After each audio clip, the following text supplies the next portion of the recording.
Magiging disaster lang po siya base po doon sa inyong nababasa pag naantala po yung function ng inyong komunidad. Ano po? Halimbawa, dumating si Bagyo.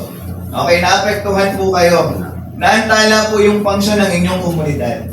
Ngayon, hindi nyo kaya makabangon gamit ang inyong mga resources. Nagkaroon po ng pagkawala ng buhay. Nasira ang inyong mga ari-arian, ha?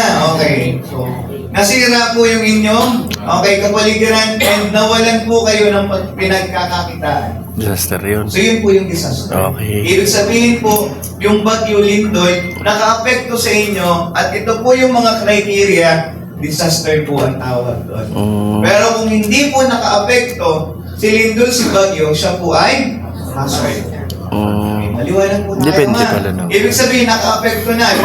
Ikaw, meron kang nililigawan, may asawa, nahuli ka. Okay, disaster yun, nahuli ka ng asawa. Hindi ka nahuli, hazard yun.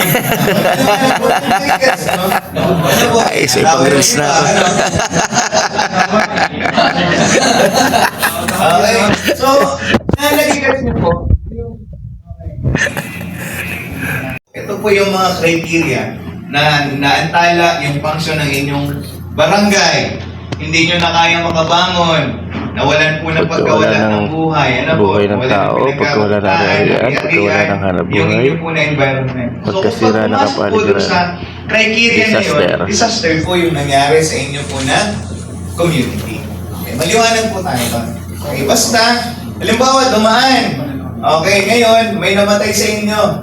Okay, disaster po yun. Dumaan yung bagyo, nagkaroon ng flooding, disaster po yun.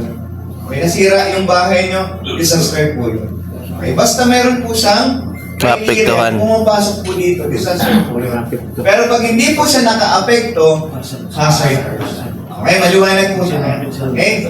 Ngayon, sasagutin po natin yung tanong, bakit may lindol, bakit may bagyo? Ano po sa Pilipinas, sa province ng Quezon, sa Atimonan, sa Plaridel, bakit meron? Okay, bakit may lindol muna? Yung unang sagot. Kasi, tayo po ay nasaan? Nasa Ring of Fire. Pag sinabi natin Ring of Fire, ito po yung Ring of Fire, ha?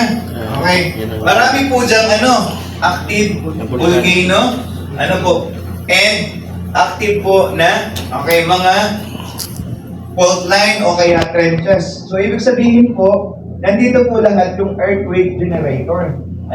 Earthquake generator.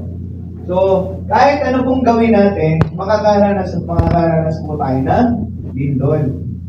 So, maghapon po, minimum po yung 20, na paglindol.